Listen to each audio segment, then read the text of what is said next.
L'invité de la matinale. KTO Radio.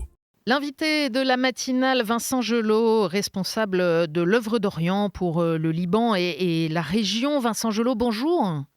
Bonjour. Merci d'être avec nous depuis Beyrouth. Beyrouth où a eu lieu ce dimanche un grand rassemblement à l'initiative de pas mal d'associations et d'églises à l'occasion de la Journée mondiale des pauvres. Quel était le sens de cette journée ? Alors d'abord, cette journée, c'était de répondre à l'appel du Saint-Père qui a lancé cette Journée mondiale des pauvres il y a 7 ans.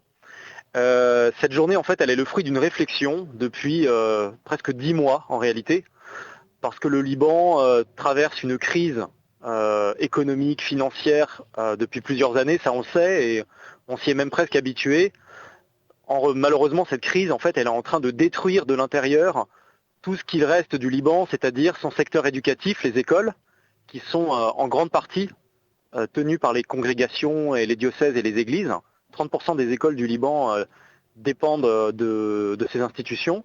Et puis tout le secteur associatif, qui est très important au Liban et qui est une des richesses de ce pays, et qui aujourd'hui est en train d'être absolument détruit par cette crise, qui fait que les gens pauvres sont de plus en plus pauvres, les gens n'arrivent plus à se nourrir, à se soigner, il y a de plus en plus d'élèves déscolarisés, et les gens qui accompagnent ces pauvres, que ce soit les infirmiers, les aides-soignants, les professeurs, tout le corps associatif qui en fait eux-mêmes deviennent pauvres et n'arrivent plus à s'en sortir, et puis même les institutions qui servent cette population-là, qui sont en fait tout ce qui reste aujourd'hui au Liban parce que l'État est absent et ces institutions remplacent l'État en fait dans sa mission. Ces institutions sont en danger de fermeture, alors que certaines d'entre elles ont plusieurs dizaines, voire plusieurs siècles d'existence. Donc c'était pour lancer un cri que les gens se sont rassemblés par dizaines de milliers ce dimanche. Vincent, on va revenir à cette journée, mais est-ce que vous pouvez nous aider à comprendre cette crise ? Vous le dites, malheureusement, on s'habitue. De fait, ça fait des années qu'on répète que le Liban est en crise. On se souvient aussi du drame sur le drame qu'a ajouté l'explosion du port de Beyrouth il y a un peu plus de 3 ans. Concrètement, qu'est-ce qui se passe aujourd'hui ? Est-ce que vous pouvez nous aider à entrer dans la compréhension du fait qu'on atteint maintenant un seuil au-delà duquel on ne comprend pas s'il y a encore une vie possible ? Alors, cette crise, on l'a fait généralement démarrer en 2019, où vous avez eu, à partir de l'automne, une série de contestations dans les rues massives contre les élites politiques du pays et contre la corruption. Vous avez eu dans le même temps une dévaluation de la livre libanaise, c'est-à-dire un effondrement de la monnaie locale.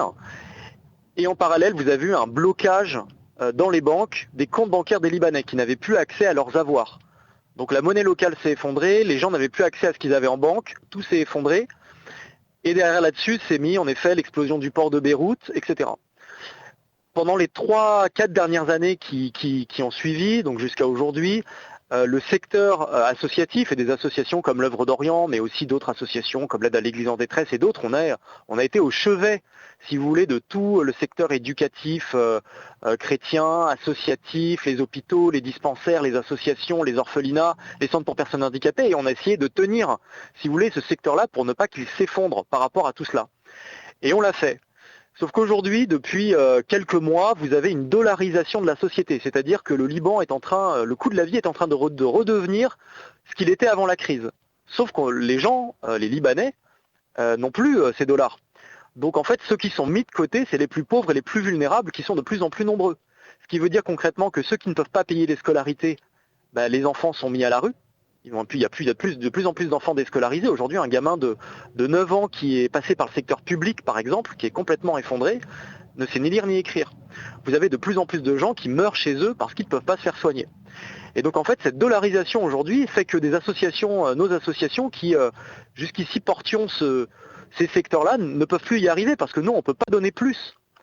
Avant la crise, quand on donnait 10 000 euros à une école, c'était important. Aujourd'hui, 10 000 euros pour payer les scolarités, c'est rien du tout parce qu'elles ont été multipliées par 3 cette année. Donc en fait, ce cri qui est lancé, il est lancé parce que là, on arrive au bout d'un système. Et les gens n'en peuvent plus. Et en fait, cette crise, elle est grave parce que non seulement elle détruit pas seulement les institutions, elle ne fait pas juste qu'augmenter le nombre de pauvres, mais elle détruit les personnes. Elle est en train de détruire l'âme du Liban. Et très concrètement, moi je l'ai vu sur le terrain, ça fait 8 ans que j'habite dans ce pays, en rencontrant nos partenaires libanais, des religieux, des religieuses, des responsables d'associations, des gens qui ont le sens de la mission, qui étaient en burn-out, qui étaient en dépression, qui parfois étaient plongés dans un désespoir sans nom parce qu'en fait ils ne voyaient pas d'issue à cette crise. Donc en fait cette crise, c'est pas une crise normale, c'est pas une crise habituelle, c'est quelque chose de destructeur. Et là, on arrive au bout du système. Et donc ce rassemblement, c'est une réponse à tout cela et c'est une réaction surtout à cette situation-là. Mais alors ce cri, il s'adresse à qui? Parce qu'on le voit bien, il y a une déficience, même une absence de l'État dans la manière d'aider sa population et de faire face à cette crise. Alors ce cri, il est adressé à plusieurs personnes. Alors en effet, l'État est le premier concerné. Tout d'abord, l'État libanais a ratifié, comme de nombreux pays, la Charte des droits de l'homme. Et aujourd'hui, les droits de l'homme au Liban ne sont plus respectés. C'est un fait. Le droit à l'éducation, à la santé, à la dignité ne sont pas respectés. Et si vous voulez, c'est la crise que traverse le Liban, ou même les bouleversements régionaux, n'excusent en rien la normalisation permanente de la violation de ces droits fondamentaux. Ensuite, au Liban, vous avez cette spécificité que l'État libanais, depuis longtemps, est un partenaire de tout le réseau associatif, éducatif, social et au niveau de la santé. C'est-à-dire concrètement que tous les hôpitaux, les écoles, les associations ont des contrats avec l'État. C'est-à-dire que l'État, normalement, subventionne les bénéficiaires de ces structures à travers des contrats annuels. Or, depuis le début de la crise 2019, l'État n'honore plus ces contrats. Ça veut dire qu'il ne subventionne plus ces gens, ou plutôt si, il les subventionne, mais en fait, il les subventionne avec une monnaie complètement dévaluée. Il paye les subventions avec 3 ans de retard et il envoie cet argent à la banque. Et comme je l'ai dit tout à l'heure, les comptes bancaires sont bloqués. Donc en fait, cet argent ne sert à rien. Et en fait, le système libanais fait que l'État est un partenaire essentiel. Et comme l'État s'est retiré, aujourd'hui concrètement, on a des associations qui ferment parce qu'elles n'ont pas suffisamment de fonds pour subvenir aux besoins de leurs bénéficiaires, payer leurs salariés. Et en fait, nous autres associations qui accompagnons ces structures, on ne peut pas remplacer l'État. Donc ce cri, il est d'abord adressé à l'État pour le mettre face à ses responsabilités. Ensuite, c'est aussi un cri adressé à la diaspora, parce que la diaspora traditionnellement aide le Liban. Le Liban a une diaspora nombreuse. Aujourd'hui, la diaspora continue de soutenir le Liban, mais ils aident principalement la famille restée au pays, et ils aident moins les institutions qui travaillent sur place. Donc c'était aussi un cri adressé à la diaspora. Et puis enfin, un cri adressé à la communauté internationale, pour qu'elle puisse, si vous voulez, entendre le cri des Libanais. On sait qu'aujourd'hui, il y a des crises nombreuses, mais on voit que le Liban est un pays extrêmement fragile, encore plus avec les crises régionales qui touchent le sud du pays. Et donc, l'effondrement de ces dernières structures qui tiennent le pays sont un danger même pour la stabilité du Liban. Peut-être un mot pour préciser justement avec l'embrasement en Israël et Palestine, il y a évidemment un impact sur le sud Liban. L'œuvre d'Orient, là aussi, en a parlé il y a quelques jours. Ça touche les populations qui vivent au sud Liban. Tout à fait. Moi, je me suis rendu au sud Liban il y a 1 mois à peu près, dans les villages. Et la situation là-bas, elle est dramatique en fait, parce que vous avez d'abord une grande partie des villages se sont vidés. Moi, les villages chrétiens que j'ai traversés, c'était 60% de la population qui était partie. Et ceux qui restent, ce sont les plus pauvres, les plus modestes, ce sont souvent des agriculteurs. Et en fait, ces gens ne peuvent plus travailler dans leurs champs parce que dans les champs, il y a des milices du Hezbollah qui les traversent et les utilisent. Et de l'autre côté, ils reçoivent des bombardements israéliens. En plus, ces gens, ils subissent la crise que je viens de décrire juste avant. Donc en fait, ils étaient extrêmement fragilisés. Les écoles sont fermées, ce qui est très compliqué. Donc les scolarités, là non plus, n'ont pas été payées. Les profs continuent d'enseigner, mais sans salaire. Vous avez en plus, comme il y a des incursions de milices dans les villages chrétiens, les gens, et que l'armée libanaise s'est retirée, les gens sont obligés de mettre en place des groupes de surveillance dans les villages de jour et de nuit pour empêcher qu'il y ait des incursions et empêcher derrière les répliques israéliennes sur ces villages. Enfin, si vous voulez, la situation, elle est très dure. Moi, les villageois que j'ai rencontrés étaient vraiment désespérés. Ils avaient un vrai sentiment d'abandon par rapport à l'État, par rapport à l'armée libanaise, par rapport à la FINUL aussi. Enfin, c'était vraiment très dur et très en colère. Donc c'est pour ça on a lancé une campagne de dons pour les populations de ces villages et pour les déplacés.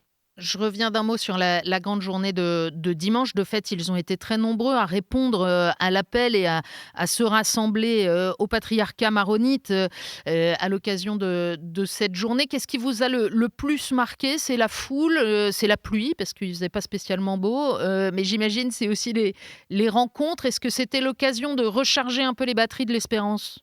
Alors oui, tout à fait. D'abord, vous l'avez dit, il faisait un temps catastrophique. Et au Liban, quand il pleut, les gens généralement ne mettent pas le nez dehors, même pour des bonnes raisons. Et là, on a rassemblé plus de 10 000 personnes au patriarcat à Pirkei. Les gens sont venus de tout le pays. C'était incroyable.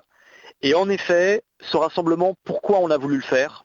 Parce qu'on voulait aider les Libanais à prendre conscience qu'aujourd'hui, tout le secteur associatif, éducatif, les écoles, qui sont aujourd'hui très dispersés, qui travaillent dans leur coin, qui sont englués dans les problèmes du quotidien, ensemble pouvaient former une force, qui pouvait former un potentiel. Et hier, ils l'ont senti. Ils ont vu ensemble qu'ils formaient un peuple, en réalité, qui partageait à la fois le même désir de servir les plus fragiles, les plus pauvres, la nouvelle génération, et en même temps qui partageait aussi les mêmes souffrances et les mêmes injustices. Et donc ça a été extrêmement fort, c'était un moment extrêmement festif aussi. Il y avait presque plus de 600 personnes handicapées, beaucoup d'associations se sont déplacées avec leurs pauvres, il y avait plus de 5000 élèves qui étaient présents de tout le Liban, donc l'idée c'était aussi de sensibiliser la nouvelle génération à la question de la pauvreté, de la solidarité, de la justice, du droit. Et donc c'était extrêmement fort, et le fait que ce soit au siège du patriarcat maronite, c'était très significatif pour eux. Je rappelle en fait que ce rassemblement, à l'origine, c'est le fruit d'un appel de l'Assemblée des patriarches et évêques catholiques du Liban, donc des églises catholiques du Liban qui se sont réunies il y a 2 semaines et qui ont souhaité ce rassemblement. La question qui se pose aujourd'hui, c'est que fait-on de tout cela? Et tous les retours qu'on a depuis hier sur ce rassemblement sont extrêmement positifs. Et je crois que ce rassemblement n'était pas une fin, mais un commencement, et qu'on va pouvoir bâtir dessus, que les Libanais vont pouvoir bâtir dessus pour réfléchir à un après.